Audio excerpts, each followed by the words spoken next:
하나님께 큰 영광 올려드립니다. 귀한 찬양 감사드립니다. 우리가 7시에 예배를 드리니까 7시에 맞춰서 찬양대 서는 게 사실은 어렵거든요. 왜냐하면 직장에서 퇴근하고 또 여기까지 오시는 교통시간도 있고 또 연습도 해야 될 거 아니겠어요. 아무리 잘하셔도 지휘자는 또 한번 해봐야 되니까. 그래서 사실 평일 저녁에 찬양하는 게 쉽지 않은데 어제도 또 오늘도 이렇게 귀한 찬양을 드려주셔서 감사합니다.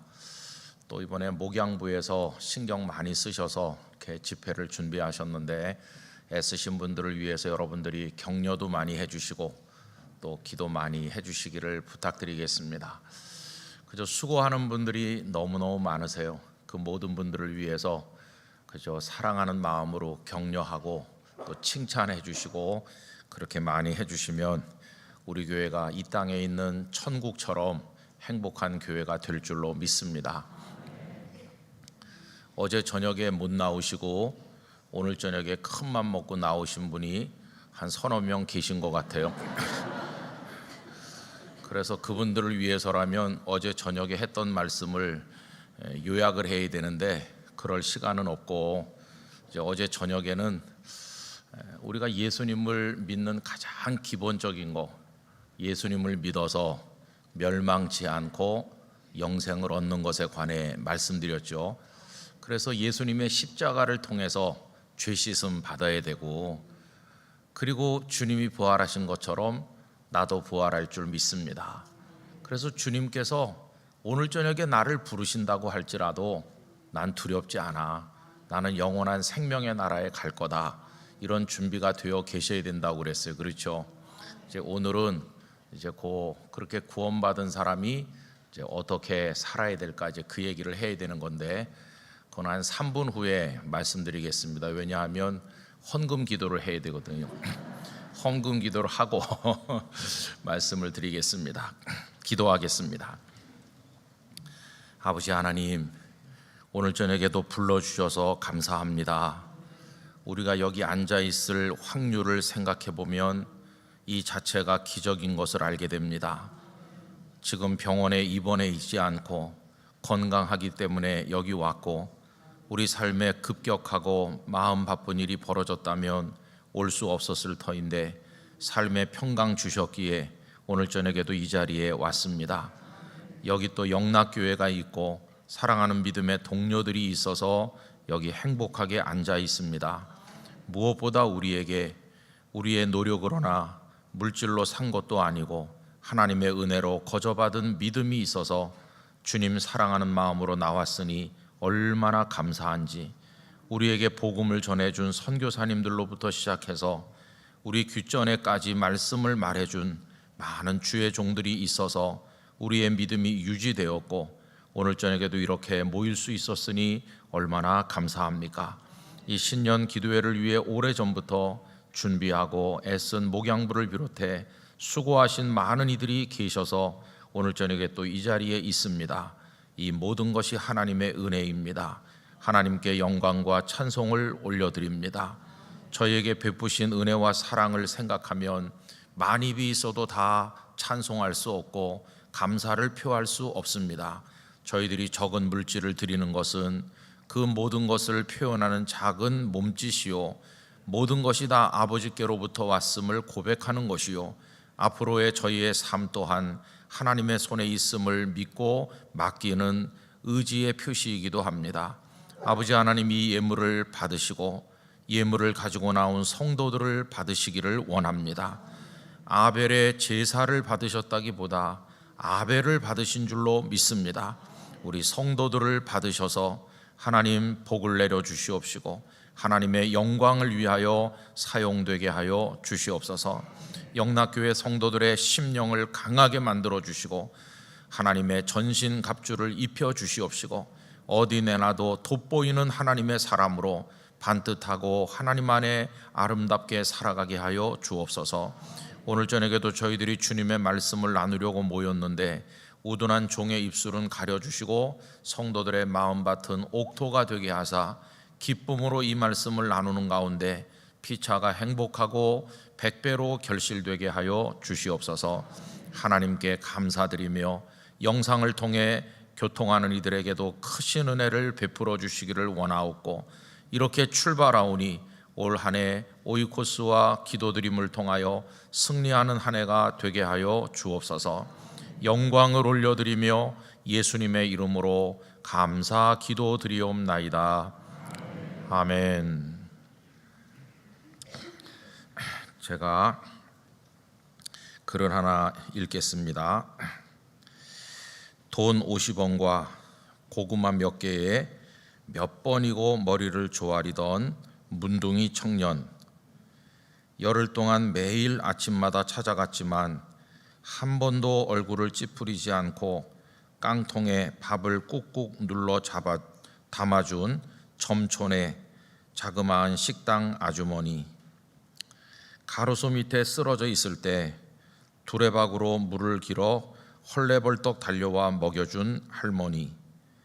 뱃삭도 안 받고 강을 건네준 뱃사공.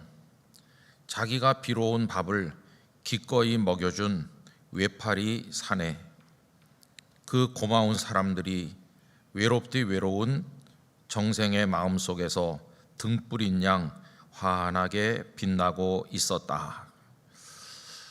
여러분, 이 이야기는 우리나라의 기독교 아동 문학가로 아주 유명한 1937년에 나셔서 2007년까지 70년을 살고 떠나신 권정생 선생님에 대한 어떤 분의 글입니다. 그 중에 이제 일부를 제가 그냥 이렇게 휴대폰 사진으로 찍어 가지고 와서 여러분들께 읽어 드립니다. 일본에서 태어났죠. 1937년은 일제가 우리를 지배하던 때고 전쟁이 한창이던 그런 때죠. 너무나 가난하고 비참하게 살았죠. 형제가 여럿이었는데 나중에는 동생 하나 남았고 다 굶어 죽고 뭐 이렇게 소식이 끊어지고 그렇게 다 죽고, 그 결핵에 걸려서 피를 토하고 그게 결핵균이 고환에까지 내려가서 살 희망이 전혀 없었던 그 아들을 위해서 몸에 좋다는 건 뭐 하여튼 산에 가서 개구리까지 잡아다 삶아 먹이던 그 어머니마저 세상을 떠나시고, 나중에 이제 동생이 하나 남았는데 아버지가 결핵으로 죽어가는 이 아들을 불러가지고 이렇게 말했다고 합니다.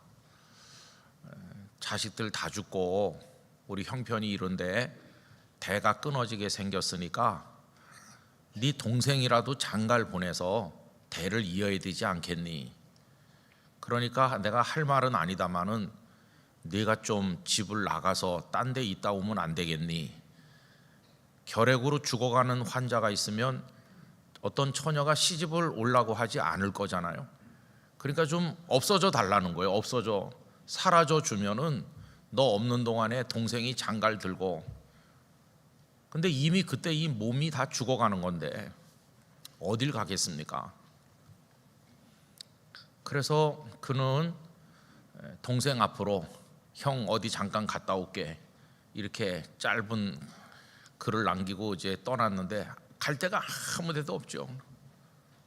동생 장가 들어서 집안의 대가 끊어지지 않게 해야 되겠다고 이제 떠났는데, 잠들었던 동생이 어떻게 눈치를 챘는지 막 따라와서 형 가면 안 된다고 울며 불며 하여튼, 그래서 나 먼데 안 간다고 그냥 기도원에 잠깐 가려고 그런다고 거짓말을 했는데, 어쨌든 그 동생이 있는 거 다 털어갖고 돈 100원을 줬답니다. 100원.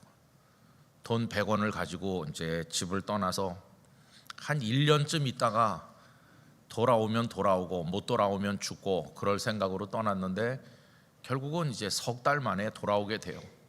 다 망가져 가지고 오는 거죠. 다 망가져서. 근데 방금 읽어드린 그 짧은 내용은요, 그 석 달 동안에 기도원에도 처음에 며칠 가 있었고 여기저기 떠돌아다니면서 다리 밑에 쓰러져 있기도 하고, 마냥 그냥 정처 없이 길을 가는데 강을 건너야 되는데 강 건널 돈이 없어갖고 앉아 있으니까 뱃사공이 배를 거저 태워주면서 주머니에 있던 또 50원까지 줬다는 거예요.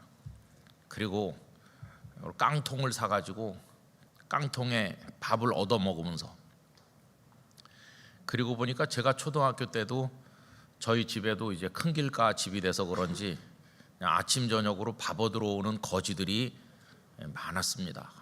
혼자 오는 사람 별로 없고 한 2명, 3명 이렇게 오면은 그 깡통에다가 어머니가 뭐 어떤 땐 더운 밥, 어떤 땐 식은 밥, 하여튼 있는 대로 거기다가 또 반찬까지 그냥 얹어서 주면은 그게 지금도 눈에 선해요. 어떤 때는 어머니가 네가 갖다 주고 와라. 제가 또 받아다가 이제 그 문간에 가서 주면은, 그래서 각설이 타령을 뭐 부르진 않지만 그렇게 2명, 3명, 4명, 많을 때는 뭐 5-6명까지 이제 오는 거죠. 근데 이분도 이제 그렇게 이제 얻어먹고 다니고, 어떤 때는 이제 쓰러져서 얻어먹을 기운도 없는데 팔이 하나밖에 없는 사람이 자기가 얻어온 밥을 자기 안 먹고 이렇게 먹여줬다는 거예요. 여러분, 그 아까 기록된 그 이야기 그게 일부인데, 이제 그렇게 해가지고 목숨이 부지돼서 집에 돌아온 거죠. 그런데 아버지가 벽에 돌아앉아서 그렇게 울면서 이 애비가 너한테 못할 말을 했다. 집안에 대 끊어지면 안 된다고, 어떻게 살아있는 자식을 집을 떠나달라고 내가 말했는지, 그렇게 통곡하고 울던 그 아버지도 이 아들이 돌아온 지 얼마 안 돼서 세상을 떠났고, 정말 너무나 불쌍한 인생이죠. 근데 그분이 이렇게 쓴 이야기가 굉장한 감동을 준 거예요. 그래서 이제 신춘문예 이런 데 이제 당선이 되는 건데, 나중에는 조선일보 신춘문예에도 당선이 되고 작가로 그분이 등장했어요. 공부는 얼마나 많이 했나? 공부는 초등학교 다닌 게 전부 답니다. 학교 다닐 형편이 안 됐어요. 또 그렇다고 무슨 뭐 굉장히 수준이 높은 글을 쓰는 작가도 아니죠. 그냥 그 밑바닥에 가난하고 어려운 환경 속에서 경험했던 거를 상상을 하고 이렇게 해가지고 그냥 짧게 적어 내려간 그런 글인데, 사람들에게 감동을 많이 주고 있습니다. 이분이 떠난 지가 이제는 만 15년이 넘었지만은 그분을 기념하는 모임이 만들어지고 그분이 남긴 그 작품들이 인쇄가 계속 들어오거든요. 이제 그걸로 이제 가난한 아이들, 또 북한에 굶어 죽는 그런 사람들에게까지도 이제 그걸 보내주고 이렇게 하고 있다고 합니다. 근데 그분의 그런 이야기가 왜 사람들의 마음을 적시는 것일까 생각을 해보면, 뭐 가난했던 이야기 그게 궁금해서 읽는 건 아닐 거예요. 그죠? 뭐 가난한 이야기가 뭐가 그렇게 좋아서 읽겠습니까? 야, 이렇게 가난한 사람도 있구나, 그거 알려고 그 책을 사는 건 아니겠죠. 그럼 그게 도대체 뭘까요? 그분의 작품이 사람들의 마음을 끌어당기는 요인이 도대체 뭘까? 여러분, 하나입니다. 그 밑바닥에 사랑이 흐르고 있거든요. 아까 제가 읽어드린 그 속에도 보면 외파리 거지가 자기가 얻어온 밥을 자기는 안 먹고 이 권정생 선생에게 먹여주었다. 그게 사랑이죠. 점촌의 식당 아주머니는 열흘 동안 계속 찾아가도 깡통에 밥을 잔뜩 담아주었다. 그게 사랑이죠. 배를 공짜로 태워주고 돈 50원까지 꺼내준 뱃사공도 그것도 사랑이고, 여러분 결국 이렇게 얘기해놓고 보면은 사람의 마음을 적시고 울리고 감동되게 하고 변화시키는 이야기는 결국 사랑이라는 걸 알 수 있어요. 사랑. 어제 우리가 예수님을 믿고 멸망치 않고 영생을 얻는 가장 기본적인 얘기를 했는데, 근데 그게 뭡니까? 결국 사랑이죠. 요한복음 3장 16절, 하나님이 세상을 이처럼 사랑하사, 그게 사랑에서 시작된 이야기입니다. 사랑에서 시작돼서 그 사랑의 열매로 우리가 예수님의 은혜 가운데 구원을 받은 겁니다. 결국 기독교적 구원의 복음은 다른 게 아니라 사랑이거든요. 우리는 다 말로 다 할 수 없는 사랑을 입은 사람입니다. 여러분, 그렇다고 한다면 내가 그 사랑으로 구원받은 성도가 되었으니까 이제 내가 앞으로 몇 년 살는지는 잘 몰라요. 우리 모두가 젊다고 오래 산다는 보장이 있는 것도 아니고 아무도 그건 모르는데, 하여튼 얼마간 우리가 더 살아가는 단 한 번뿐인 인생을 사는 동안에 무엇을 하면 좋을 것인가 라고 질문했을 때 그 답은 사랑이라 하는 것입니다. 2023년도를 시작하면서 영락교회 성도 여러분들께서 지난해보다 조금 더 사랑할 수 있는 마음을 가졌으면 합니다. 우리 그동안 사랑을 안 한 건 아니고 사랑하지 않으려고 애쓴 것도 아니고 사랑해 보려고 노력도 했고 좀 더 사랑을 베풀어 보려고 기도도 많이 했어요. 또 잘한 것들도 있어요. 그런데 오늘 저녁에 드리고 싶은 말씀은 그걸 조금 더 우리가 성숙시켜 조금 더 키워서 후회스럽지 않은 사랑의 삶을 올 한 해 살 수 있으면 얼마나 좋을까. 그래서 여러분, 사랑하며 사랑받으며 사는 삶, 올 한 해 우리의 삶이 되기를 원합니다. 사랑하며 사는 거죠.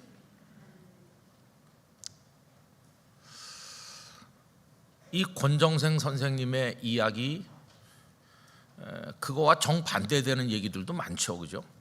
정반대되는 얘기는 요 최근에 그 드라마를 보신 분들도 계실 텐데, 무슨 재벌집 막내 아들인가?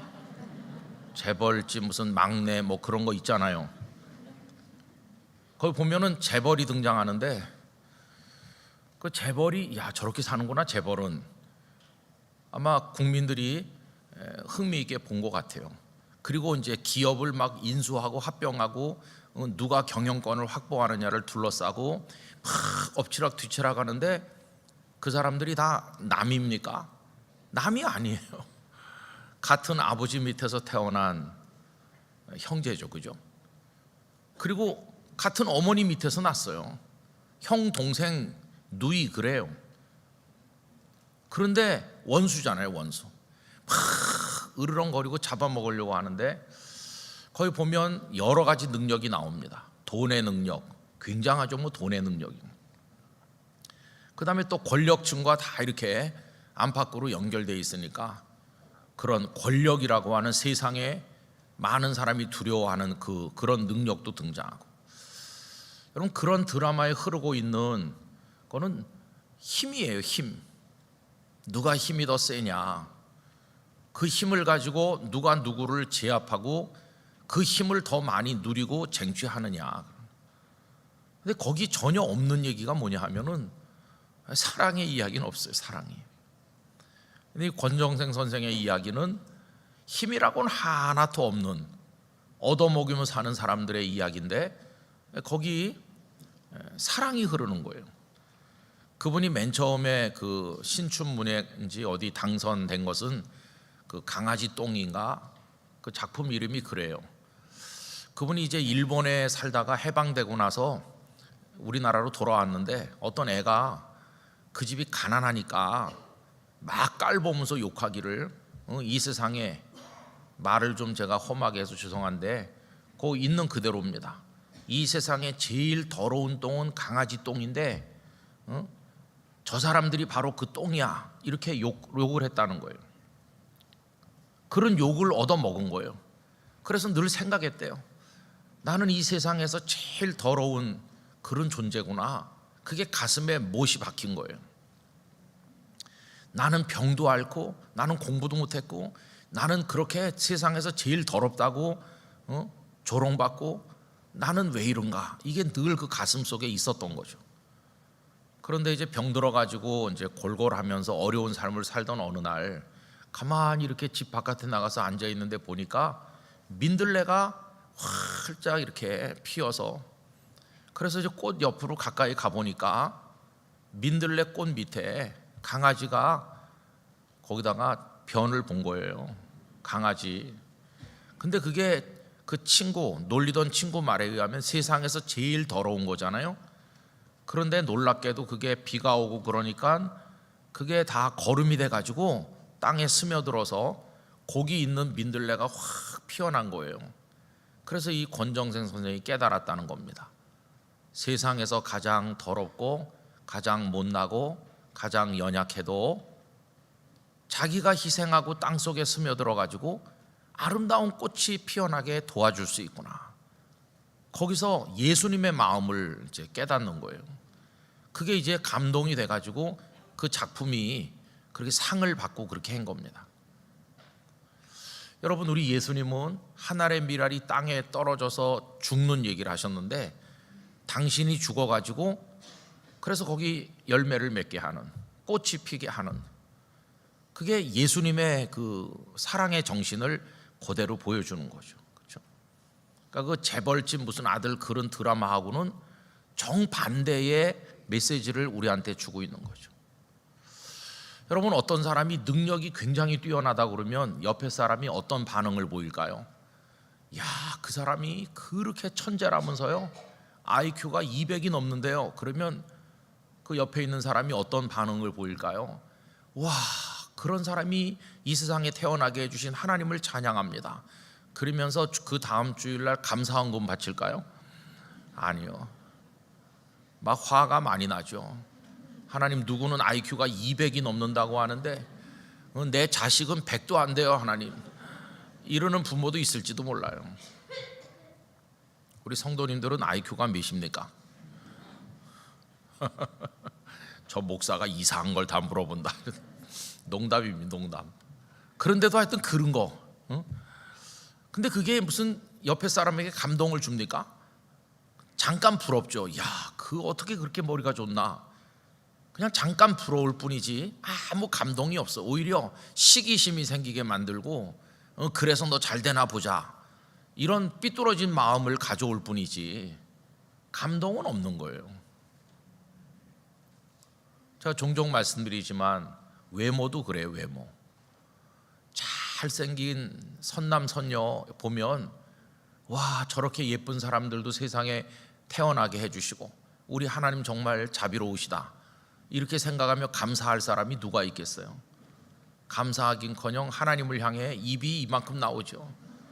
나는 비따 마른 찐빵 같고 하나님 너무하시다. 그러니까 이게 능력은요, 남에게 감동을 못 줍니다. 능력은 오히려 상처를 줘요. 상처.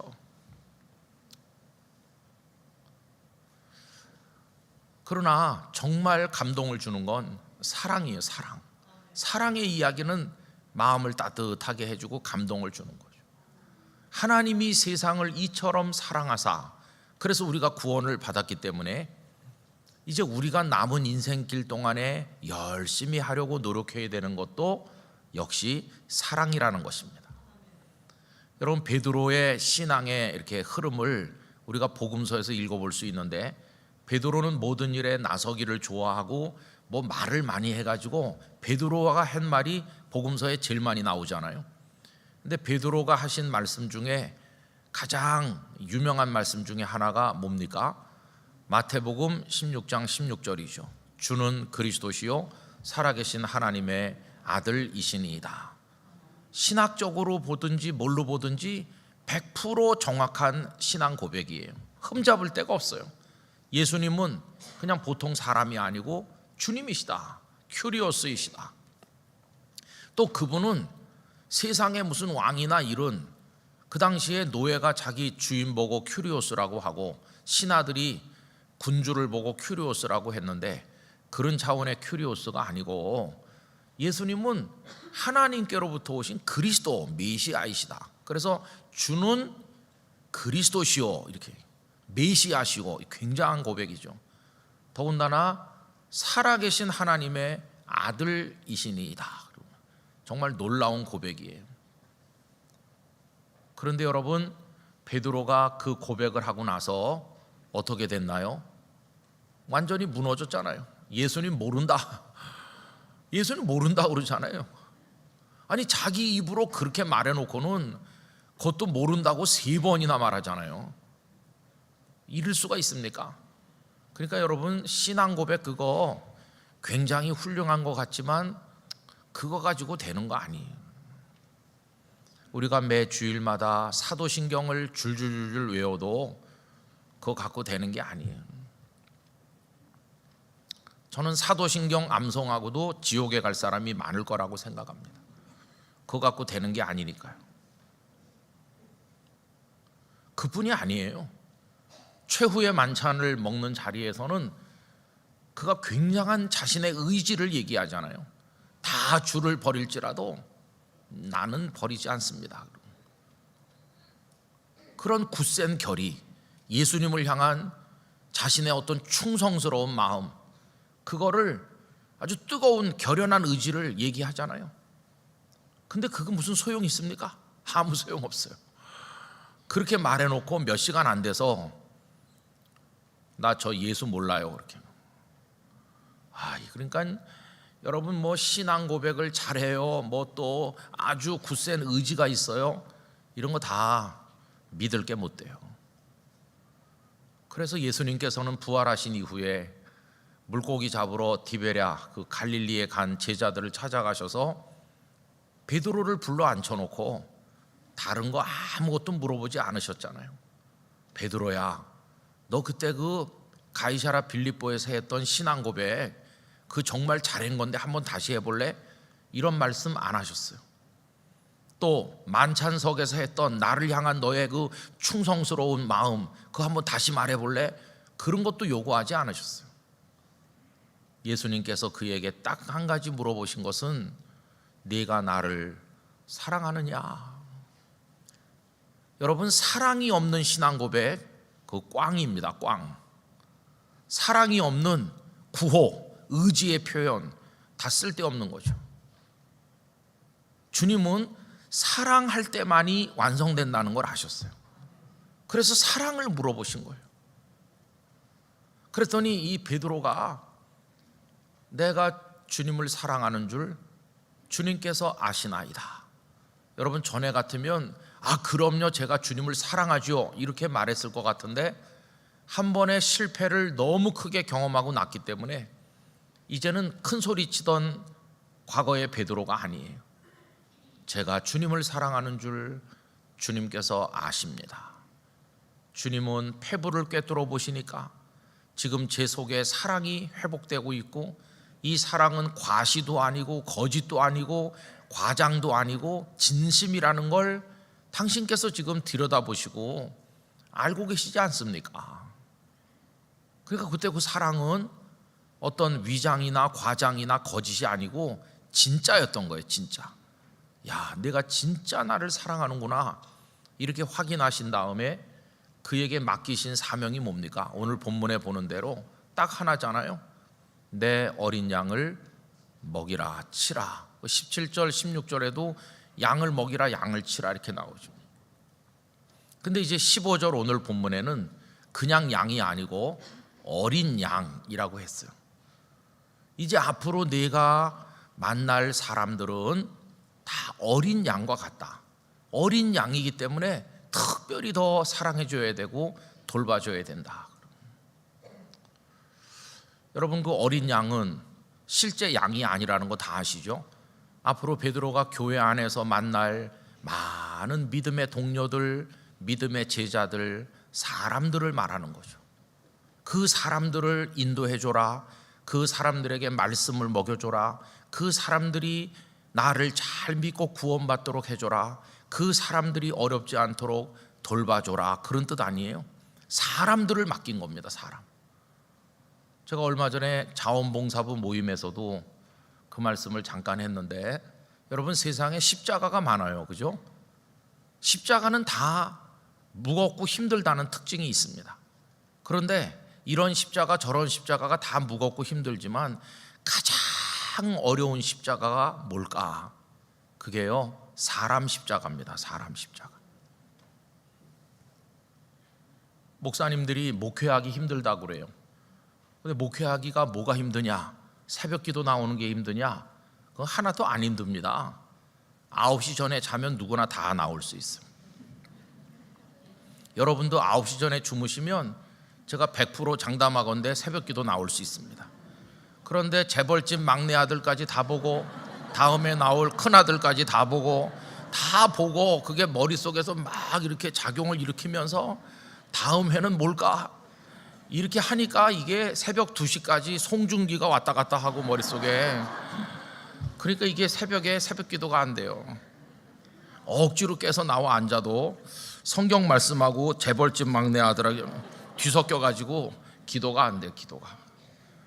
기도가 헛나오죠. 하나님, 그 막내 아들이 꼭 승리하게 해주세요.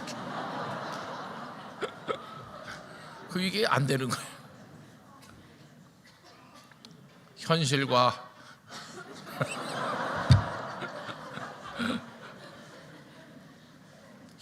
상상이 막 왔다 갔다 하는 거예요. 새벽 기도 나오는 것 때문에 목회를 못하는 사람은 없습니다. 그거는 뭐 작심하고 일찍 자면 다 나올 수 있어요. 그 다음에 또 목사님들이 목회가 뭐가 어렵냐 하면은 어떤 분들은 설교 준비가 어렵다고 그래요. 물론 설교 준비가 다 어렵죠. 어제 저녁에도 말씀드린 것처럼 다른 교회 가서 설교 한 번 하긴 쉬워요. 그냥 한 번만 하고 그 다음부터 안 볼 사람이니까 그냥 한 번만 하고 오면 되니까 끝나는데, 이렇게 담임 목사가 돼갖고 매주 하는 건 참 어렵습니다. 매주 봐야 되니까 쉽진 않은 거예요. 근데 그것 때문에 어려운 사람도 없어요. 제가 많은 목사님들께 보면서 뭐 새벽 기도가 어려워서 목회를 관둬야 되겠다, 설교 준비가 어려워서 이런 분은 못 만나봤어요. 왜 목회가 중간에 중단될까요? 사람 십자가가 너무 무거워서.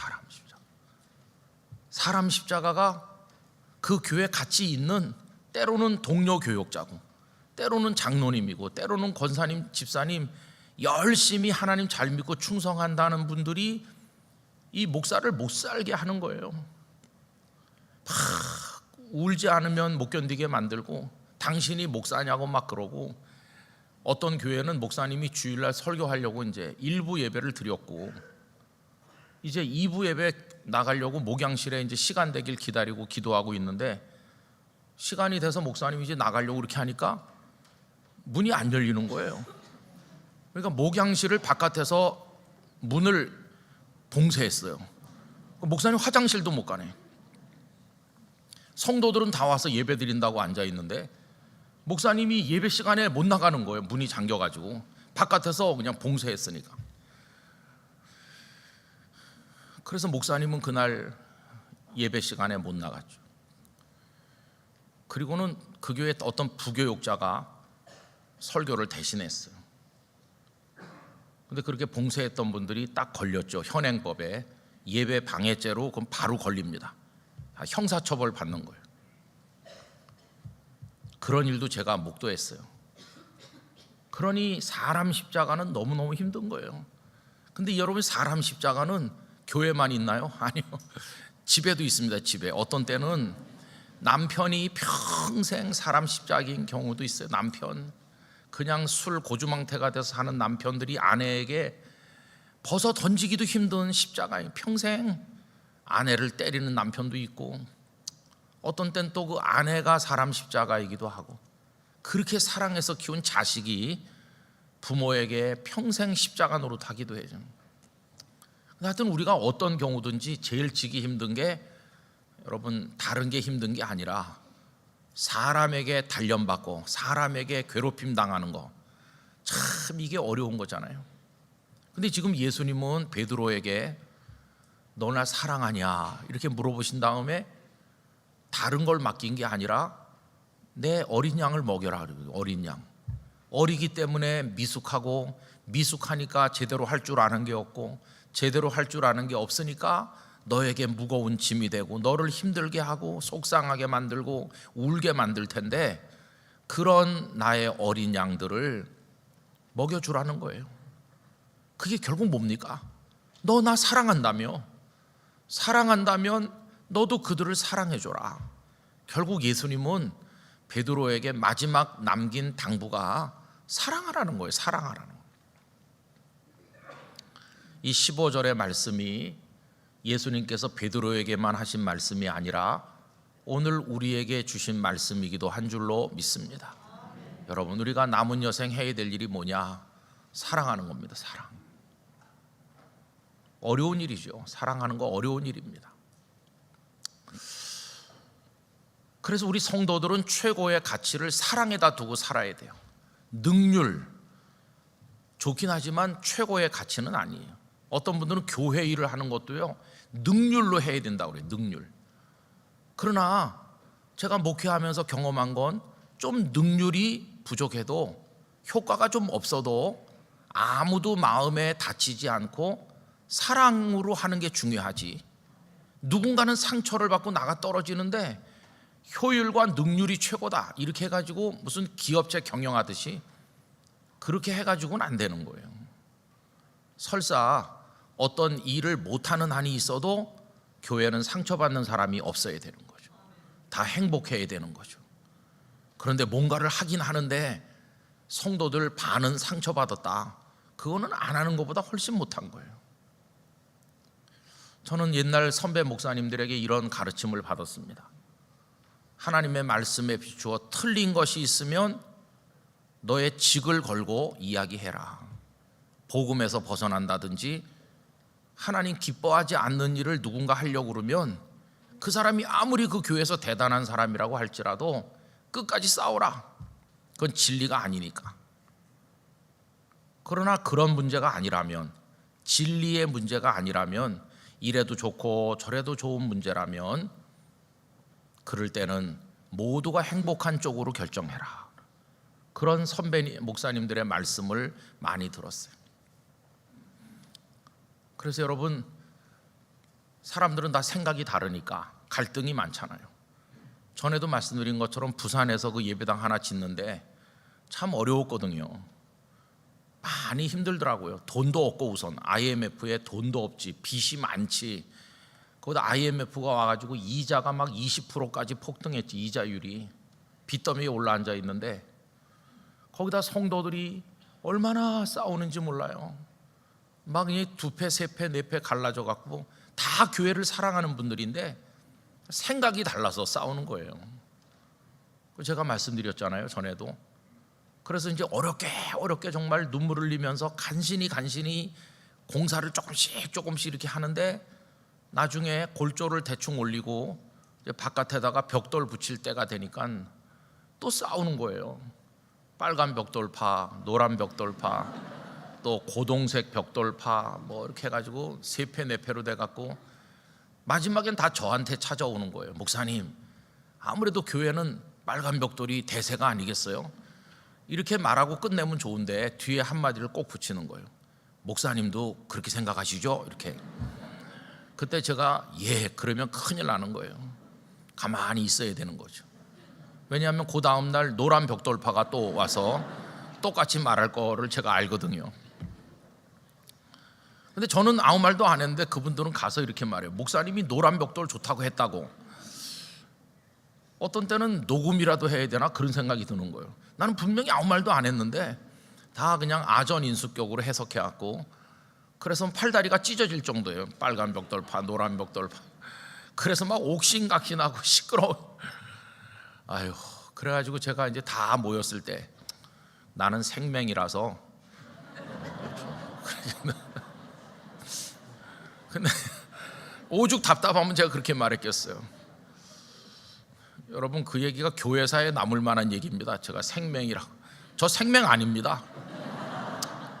여러분이 주일날 예쁜 목도리 하고 오면 제가 알아볼 수 있어요. 다 생명 아닌데 막 생명이 되고 싶을 정도로 답답하더라고요. 아유, 그냥 왜 이렇게 힘든지 몰라요. 그래도 제가 누구 편을 들고 누구를 막 야단치면 되겠습니까? 그다 장로님, 권사님, 집사님 다 저보다 연세도 막 10살, 20살 많고 그런 분들인데, 그때 제가 참 깊이 배운 게 있어요. 그게 뭐냐 하면요, 여기 어린 양이라고 그랬잖아요. 그래서 어린 양을 저는 저보다 나이가 어린 사람인 줄 알았어요.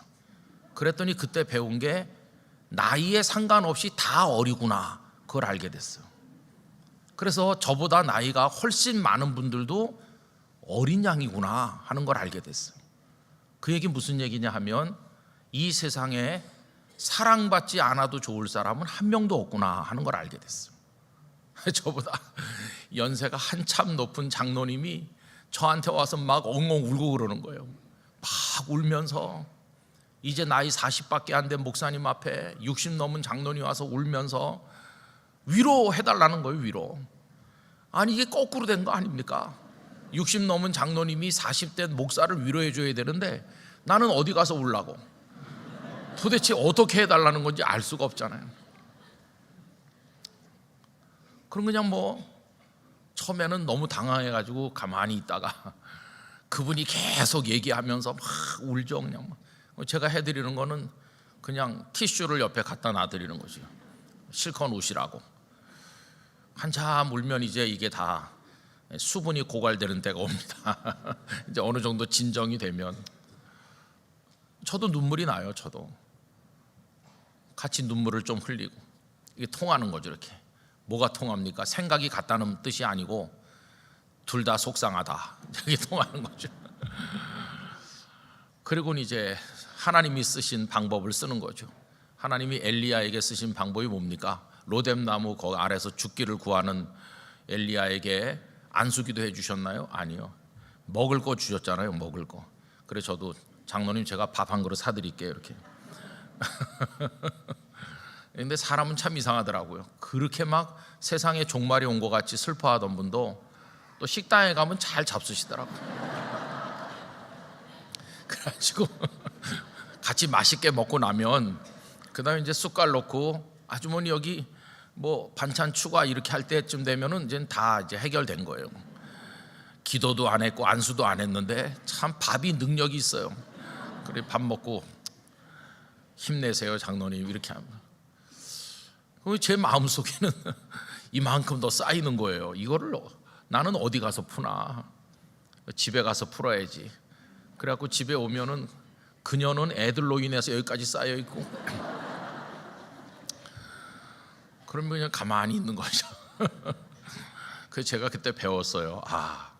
연세가 많으신 분도 위로받아야 되고 사랑받아야 되고, 건강한 사람도 위로받고 사랑받아야 되고, 이 세상에 사랑받지 않아도 될 사람은 한 명도 없구나.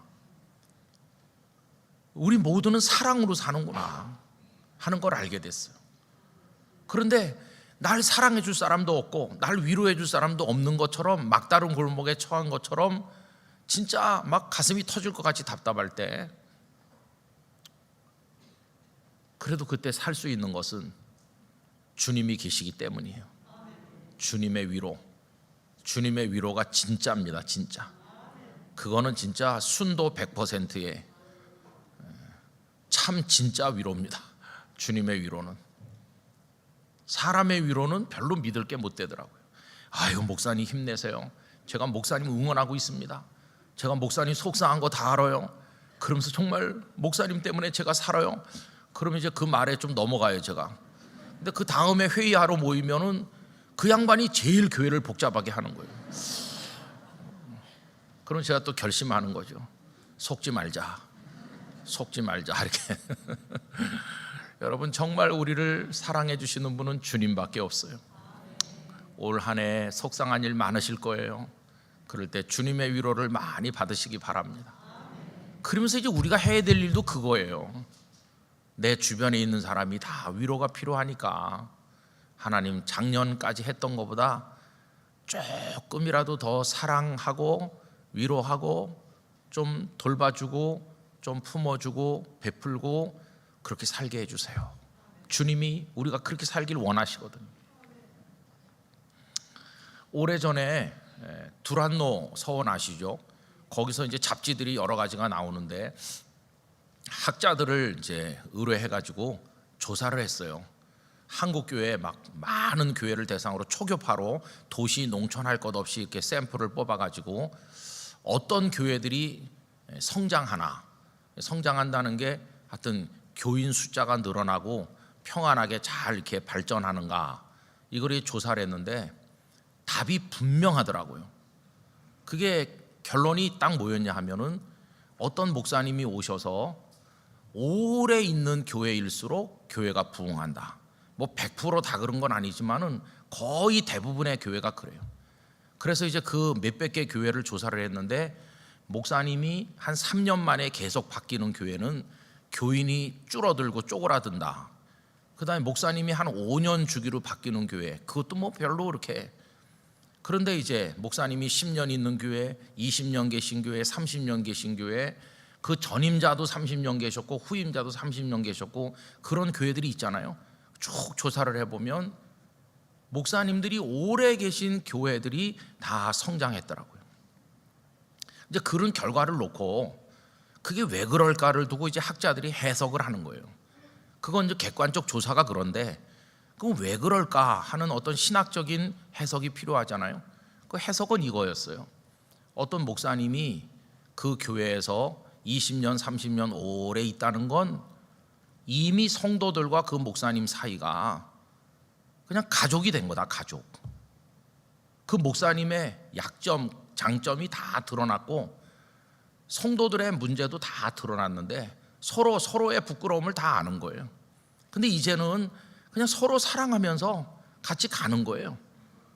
근데 목회자가 처음 올 때는 서로 모르니까 성도님들이 저 목사님이 공부는 얼마나 했나, 뭐 설교는 잘하나, 저 목사님이 능력은 있나, 이런 객관적인 걸 볼 수밖에 없잖아요.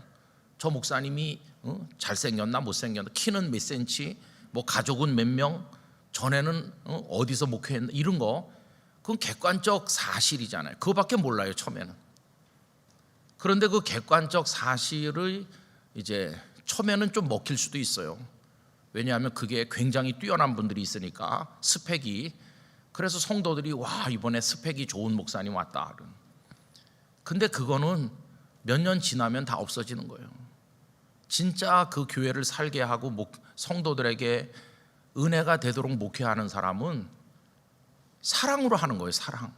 근데 그거는 1년, 2년, 3년, 4년, 10년, 20년 지나다 보면은 그 목회자의 진심을 알게 되고 성도들이 얼마나 주님을 사랑하는지를 목회자도 성도를 알게 되고, 이게 이렇게 통하게 되면요, 그 사랑의 관계가 지속되면서 서로를 신뢰할 때 그때 그런 교회가 부흥한다는 거예요. 그런 교회가 부흥해요. 그런 목회자가 뭘 하자고 그래도 성도들이 다 진심으로 밀어주고 협력하는 거예요. 그런 게 형성되기까지가 어렵다는 거예요. 우리 교회 부목사님들도 이제 담임 목사님으로 부임해 가시잖아요. 그럼 우리가 축하해드리고 하는데 어떤 목사님이 어느 교회 가서 성도들과 사랑과 신뢰의 관계를 형성해 갖고 목사가 무슨 말을 해도 성도들이 다 이해하고 성도들이 어떤 실수가 있어도 목사가 품어줄 수 있고, 이렇게 뭔가 엮어지기려면은 빨라야 3년이고 아주 빨라야 한 10년 가까이 있어야 그게 되는 거예요. 그래야 그 다음부터 이 교회가 하나님 기뻐하는 방향으로 나갈 수 있어요.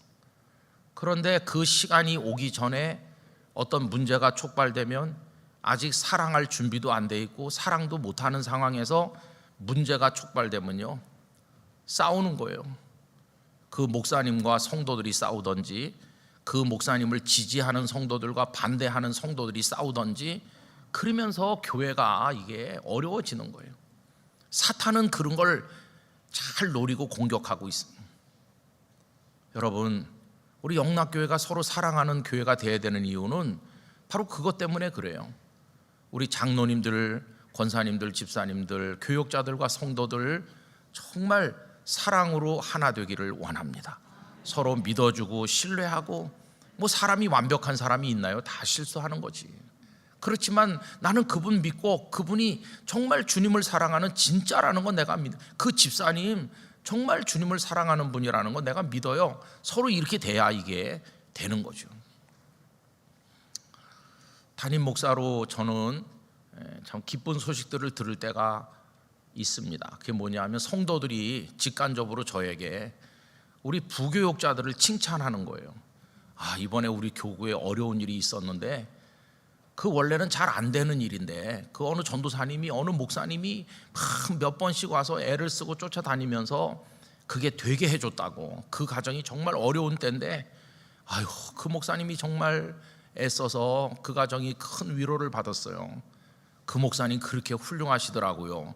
이런 얘기를 저한테 이렇게 해주시는 분이 있거든요. 그런 얘기를 들으면 얼마나 기쁜지 몰라요. 여러분, 성도들이 저한테 어느 목사님이 설교를 잘하더라고 이런 얘기를 하는 분은 없어요. 왜냐하면 그건 그냥 들어보면 우리가 다 아는 거니까. 그런데 숨겨진 사랑의 선행, 목회 현장에서 어떤 전도사님이 목사님이 그 아무한테도 드러나지도 않을 어느 작은 구석에서 그 교역자가 기도하면서 베풀었던 그 사랑의 사역이 그게 감동이 돼가지고 성도들이 감동을 받고, 그게 이제 몇 달이 건너서 저에게 오기도 하고, 어떤 분은 제 아내한테 말하는 분도 있고, 그래갖고 하여튼 알게 돼요. 알게 되면 참 고마운 생각이 들어요. 여러분, 결국 그런 게 서로를 감동시키는 거고 하나님의 뜻을 이루어가는 것이라고 믿습니다. 그래서 여러분, 우리 영락교회는 겉으로 드러나는 것으로 사람을 보지 말고 사랑의 마음으로 서로를 바라볼 수 있기를 간절히 원하는 것입니다. 사랑의 마음으로 바라보는 거죠. 영락교회가 예수 그리스도 위에 세워지기를 원합니다. 다르게 표현하면 말씀 위에 세워지기를 원합니다. 근데 그걸 또 다르게 표현하면 사랑 위에 세워지는 교회가 돼야 된다 하는 그런 말씀이 되는 것이죠. 세상이 슬픈 건 능력 위주로 하기 때문입니다. 참 세상은 냉정하죠. 점수 시험 쳐서 소수점 이하까지 계산해서 0.001이 모자라서 그 사람 완전히 버려지는 거고, 얼마나 그 능력 위주로 평가하는지. 세상에는 사랑이 명함을 내밀 그 틈이 없어요. 전부 능력 중심으로 하잖아요. 능력 중심으로 하니까 기쁜 사람도 있어요. 능력이 뛰어난 사람. 그러나 능력이 없는 사람 정말 슬프고 또 슬프고 또 슬프죠. 그래서 세상은 살벌하고 슬픈 곳입니다. 그런데 예수님은 능력 중심으로 우리를 대하시는 분이 아니세요. 예수님 우리를 대할 때 수고하고 무거운 짐진 자들, 세상에서 뒤떨어진 사람들, 어리석은 사람들, 연약한 사람 강하게 만드셔서 쓰시고, 어리석은 사람 지혜를 주셔서 쓰시고, 무명한 사람 주님의 능력 안에서 들어서 쓰시는 거죠. 그게 주님의 방식이죠. 그래서 주님의 나라는 사랑이 역사하는 나라인 것이에요. 사랑하고 사랑받는 게 기쁠 때 그 사람이 진짜 주님의 사람이 됐구나 하는 것을 우리가 알게 되는 것이죠. 여러분, 사랑은 성령께서 이루시는 역사입니다. 그래서 인간의 의지로 되는 것이 아닙니다. 사랑의 은사, 성령님께서 우리에게 베푸시는 여러 가지 은사들 중에서 가장 아름답고 최고의 은사가 사랑의 은사입니다. 여러분, 방언도 굉장한 것이지만 방언은 어떻게 보면 이기적 은사입니다. 내가 방언을 할 때 옆에 사람은 못 알아듣잖아요. 오히려 방해가 돼요. 옆에 사람이 막 방언을 하면 그 옆에 기도하는 사람은 그것 때문에 오히려 방해를 받으니까 어떤 의미로 남을 힘들게 하는 게 방언이에요. 방언은 그래서 나 혼자 기도할 때 하나님과 깊이 교제하는 나만의 골방에서 하면 좋은 거죠. 그래서 사도 바울은 1만 마디 방언보다 5마디 예언이 더 좋다고 그랬어요. 왜냐하면 예언이라고 하는 거는 말씀을 권면하는 사역을 말하는데, 이 말씀은 다른 사람에게 주님의 사랑으로 말씀을 권면해 주잖아요. 이거는 다른 사람에게 유익을 끼치는 거니까. 반면에 10,000마디 방언은 옆에 사람 못 알아듣는 거고, 5마디 말씀의 사역은 훨씬 귀중한 것이, 왜냐하면 사랑이니까 그래요. 그래서 여러분, 우리들은 언제나 사랑의 은사를 하나님 앞에서 사모해야만 될 것입니다. 하나님, 나에게 사랑의 은사를 주세요. 저는 우리 영락교회 성도들이 성령님 안에서 사랑의 은사를 받으시기를 축복합니다. 그리고 그 받으신 사랑의 은사대로 마음껏 섬길 수 있는 달란트들을 또 얻으시기를 기원합니다. 하나님, 제가 저 연약한 사람 사랑해주고 싶은데 나부터 몸이 아파서 기운이 없어요. 그러면 안 되니까 하나님께서 건강의 복을 주시기를 바라고요. 하나님, 내가 누구에게 조금씩 주고 싶은데 내가 가진 게 없어요. 그러면 사랑의 은사를 받은 그분에게 하나님께서 물질도 채워주셔서 대접도 하고 나눠줄 수도 있는 그런 은혜가 임하시기를 원하는 것입니다. 하나님, 제가 뭘 좀 알아야 남에게 좀 깨우쳐 줄 수 있는데 나도 모르고 무지하니까 내가 좀 배우고 싶어요. 그런 열망을 가진 분이 있다면 하나님께서 우리 자녀들, 젊은이들에게 배움의 기회를 주셔서 학문과 지식을 터득해서 그걸 사랑의 목적을 위해서 학문을 사용하는 것이죠. 그래서 여러분, 우리가 가진 학문, 그게 다 지성의 능력인데 또 물질, 건강 뭐 여러 가지 있잖아요. 이 능력은 무엇을 위해 존재하냐 하면은 사랑을 이루기 위한 수단이에요. 수단. 이게 인생의 목적이 아니라 돈 벌고 공부 많이 해서 떵떵, 이게 목적이 아니고 사랑을 하기 위한 수단이에요. 수단. 그러면 사랑의 은사로 사랑의 목적을 위해서 내 인생을 딱 바로 세우면 그 사랑을 행할 수 있는데 필요한 여러 가지 것들을 하나님께서 채워주실 거라고 믿습니다. 이 순서가 분명해야 되는 거죠. 돈이 목적이 되면 안 되고, 돈은 사랑을 실천하기 위한 수단이 돼야 되는 거죠. 수단. 사랑이 목적이고 다른 건 다 수단이 돼야 되는 거죠. 저는 영락교회가 성도들도 열심히 많이 모이고 우리 교회 재정도 모자람이 없이 더 많이 채워지길 원합니다. 여러분, 아직 결산이 나오지 않아서 잘 모르지만 이 코로나의 어려운 중에서도 하나님께서 우리 교회 성도들에게 열심히 물질을 봉헌하게 하셔서 작년보다 올해가 아마, 그러니까 2021년보다 2022년이 우리 결산이 좀 이렇게 성장한 것 같아요. 참 감사한 일이에요. 그리고 이제 올해 2023년 예산을 정할 때 5억을 더 증액했어요. 5억을. 왜 계속 형편이 어렵고 나라 경제가 어려운데 증액을 하냐, 그런 생각을 하는 분들도 계실 거예요. 근데 증액한 그 부분은 우리 당회에서 어려운 교회를 돕자, 그러면서 그만큼 증액을 했어요. 어떤 분들이 저한테 그렇게 말해요. 목사님이 그걸 성도들에게 말해야 성도들이 알아서 헌금도 그만큼 더 한다고. 저 그래서 말하는 건 아닙니다. 근데 하여튼 그 어려운 교회를 좀 많이 우리 교회가 도왔으면 좋겠어요. 영락교회의 사랑이 많이 흘러가기를 정말로 소원합니다. 여러분, 저는 이제 뭐 부산에 처음 갔을 때 그 교회는 작은 교회였어요. 어디 가서 명함도 못 내밀어요. 그냥 뭐 섬에 있는 조그만 교회 젊은 목사, 좀 누가 뭐 저를 알기나 합니까? 아무도 알지도 못해요. 그런데 이제 시간이 좀 지나면서 저를 아는 사람들이 조금씩 생긴 것 같아요.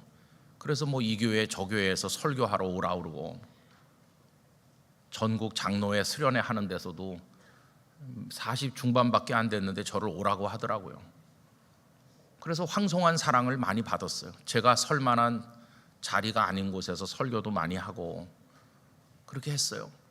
그래도 뭐 저는 늘 작은 목사죠. 거기 있으면서 이렇게 목회를 하다가 영락교회 목사가 되니까 너무 많이 달라졌어요. 뭐가 달라졌냐 하면은 하루 세 끼 먹는 건 마찬가지인데 그냥 이렇게 하는 일이 달라졌어요. 부산에 있었으면 하지 않았을 국회 앞에 가서 1인 시위도 하고 그런 걸 해야 될 이제 상황이 온 거죠. 그런 걸 해야 될 상황이 와가지고 제 속에 이렇게 시위하는 능력이 있는지 몰랐어요. 그리고 뭐 이제 그런 걸 하다 보니까 소위 힘 있는 사람들도 만나게 돼요. 종종 국회의원도 만나고, 내일 오전에도 이제 우리 사학 때문에 교육부 장관 이렇게 만나는 미팅이 주선됐는데 제가 그냥 저는 못 간다고 그랬어요. 왜냐하면 우리 신년 기도에 핑계를 댔어요. 다른 목사님들이 가서 이제 만날 건데 이제 그런 걸 만나고 그래요. 근데 저는 참 불편한 게 많아요. 왜냐하면은 작은 교회 목사였을 때가 훨씬 편안했어요. 훨씬 부담도 없고 그냥 자연스럽고 편안했어요, 마음이. 근데 요새는 좀 거추장스럽고 불편한 게 참 많이 있습니다. 그런데 이제 어려운 교회 목사님들을 만나면요 정말 편안해지는 거예요. 옛날에 저로 돌아간 것 같이 참 편안해요. 얼마 전에도 이제 봉화에 제가 갔다 온 얘기 말씀드렸는데 그 봉화에 교회 60개, 제가 봉화 기독교연합회 집회를 코로나 전에 약속을 했는데 이제 코로나 때문에 계속 미루다가 이제 이번에 간 겁니다. 그랬더니 장로님들께서 목사님 어려운 교회도 많은 농촌인데 그냥 빈손으로 가지 마시고 얼마간 가서 도와주면 안 좋겠느냐고. 그래서 장로님들이 한 5천만 원 봉화군 기독교를 위해서 우리가 하면 어떻겠냐. 그런데 제가 참 마음이 좀 약간 후회하고 있어요. 왜냐하면 그냥 3천만 원만 주시죠 이랬거든요. 그래서 후회를 많이 하고 있어요. 그래가지고 이제 왜 그렇게 했냐면은 자립이 잘 안 되는 교회가 30개쯤 있다고 그래가지고 한 100만 원씩 우선 전달해 주면 좋겠다 이래갖고 이제 했는데, 이제 가서 이제 그 어려운 교회 목사님들도 만나고 성도들 만나서 집회를 했어요. 집회는 장소, 교회는 성도가 한 300~400명 모이는 장소로 사용한 교회는 거기서 그래도 큰 교회죠. 큰 교회. 그렇게 큰 교회가 봉화군 전체 3개 있다고 그래요. 3개. 그리고 나머지는 뭐 70명, 50명 이러다가 이제 다른 교회는 뭐 10명, 5명 뭐 이렇게 참 어려운 교회들이 많잖아요. 그랬더니 그런 작고 어려운 교회들이 3일 동안 집회가 끝나고 나니까 임원들이 저한테 오셔서 목사님 집회해 주셔서 이거 사례금, 목사님 이거 사례금이라고 절 주는 거예요. 제가 그걸 어떻게 받아가지고 오겠습니까? 그래서 이거 아니라고, 무슨 소리, 우리 교회가 다 가서 이렇게 도와드려야 되는데. 근데 나중에 제가 이제 여기 온 다음에 자세한 게 왔어요. 영락교회에서 보내주신 그거하고 또 목사님이 받지 않고 가신 그거하고 다 합쳐가지고, 그래서 어느 교회 교역자 누구 전화번호까지 다 이렇게 와가지고 어느 교회 얼마, 어느 교회 얼마 이렇게 어려운 교회들을 도와드렸고, 봉화군의 기독교 복음이 들어온 이후로 서울에 있는 교회가 이렇게 연결해가지고 요청하지도 않았는데 사랑을 베풀어 준 일은 처음이라고 그래요. 처음. 또 거기 교역자 내외를 다 초대해서 점심 한 그릇을 영락교회 이름으로 대접을 했습니다. 그 목사님 사모님들이 얼마나 영락교회 고마워하는지. 여러분, 그게 뭐겠습니까? 우리는 뭐 서울 장안의 큰 교회야, 이런 거 주님이 우리를 거들떠 보시겠어요? 온 우주보다 크신 주님이 우리를 보면 우리도 눈에 보이지도 않을 거예요. 근데 우리가 무슨 머리를 들고 자랑하겠습니까? 저는 우리 영락교회 성도들이 어디 가서나 어려운 사람들을 품는 성도들이 되셨으면 좋겠어요. 다 품어줘야 됩니다. 다 이렇게 보듬어 안아줘야 됩니다. 어려운 교회를 많이 돕고 우리의 사랑의 물을 흘려보내는 교회가 되기를 원합니다. 올 한 해 동안 또 앞으로도 그렇게 한경직 목사님이 하신 게 그거예요. 대광학원이나 영락학원의 교훈이 다른 게 아니죠. 경천애인인데 하나님을 사랑하고 이웃을 사랑하는 거예요. 결국 사랑의 마음으로 우리 한 목사님께서 평생을 사셨고, 사랑의 마음으로 학교들을 세우시고, 사랑의 마음으로 교회를 섬기시고, 사랑으로 하셨잖아요. 그래서 여러분, 이제 오늘 말씀을 이제 마무리해야 되는데, 사랑의 은사를 사모합시다. 주님, 저에게 사랑하는 마음을 주세요. 누구를 정죄하지 않게 해주세요. 미워하지 않게 해주세요. 척을 지지 않게 해주세요. 다 예수님 안에서 사랑하게 해주세요. 성도들은 교역자들을 긍휼히 여기고, 실수가 있어도 사랑해 주게 하시고, 기도해 주게 하시고, 교역자들은 사랑으로 어려운 성도들을 위로하고 품게 해주시고, 그래서 눈물을 흘리면서 어려운 형제 자매를 볼 때 우리 눈에 눈물이 마르지 않아야 되고, 우리 성도 상호간에 구역 안에서든 남녀 성교회 안에서든 사랑으로 우리가 이렇게 할 때 영락교회가 이게 천국이 되는 것이에요.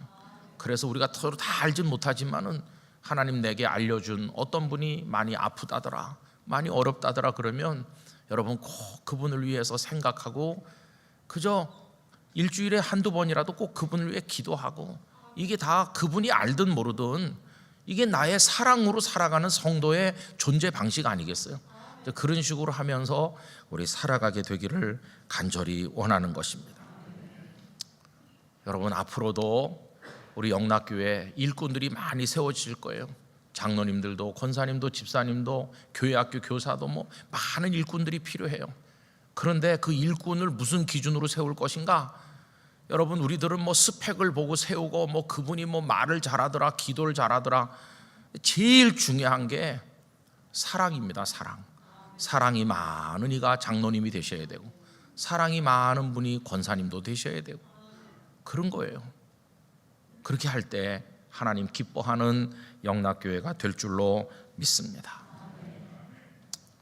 여러분, 충분히 이해가 되셨죠? 예, 이제 집에도 가셔야 되니까 이제 여기서 설교를 끊는 게 저의 사랑입니다. 여러분을 집에 빨리 가시도록 해드리는, 그렇게 이해해 주시면 감사하겠습니다. 목회하면서 느낀 것 중에 하나는, 설교를 아무리 짧게 해도 짧아서 섭섭하다는 사람은 단 한 명도 없었는데, 여러분, 이제 기도하도록 하겠습니다. 우리의 마음을 주님께서 다 알고 계십니다. 얼마나 우리가 그동안 편협한 생각 가지고 남을 정죄하고, 부부간에도 가족간에도 이웃 형제 친척 간에 교회 안에서도 사업상에 누굴 만났을 때나 얼마나 우리가 좀 표독하고, 얼마나 교만하고 우리밖에 모르고 남 정죄하고 그렇게 산 때가 많은지. 여러분, 사람 십자가가 어려운 건데 주님은 그거 우리한테 맡기십니다. 사람 십자가를 져라. 내가 너를 위해 십자가 졌으니 너도 사랑으로 져라. 이렇게 하십니다. 그거 지고 가는 거 하늘나라의 면류관으로 우리에게 돌아올 줄로 믿습니다. 올해는 좀 더 사랑하게 하여 주세요. 좀 더 사랑하게 하여 주세요. 사랑의 은사를 주세요. 여러분, 이 밤에 이제 기도회를 우리 탁 목사님 인도하실 텐데 끝까지 같이 그런 사랑의 은사를 선물로 받으시도록 함께 기도해 주시기를 바랍니다. 이제 제가 기도합니다. 하나님, 저희 모두에게 영락교회에 올 한 해 사랑하며 사는 은혜를 허락하여 주시옵소서. 예수님의 이름으로 기도드리옵나이다. 아멘.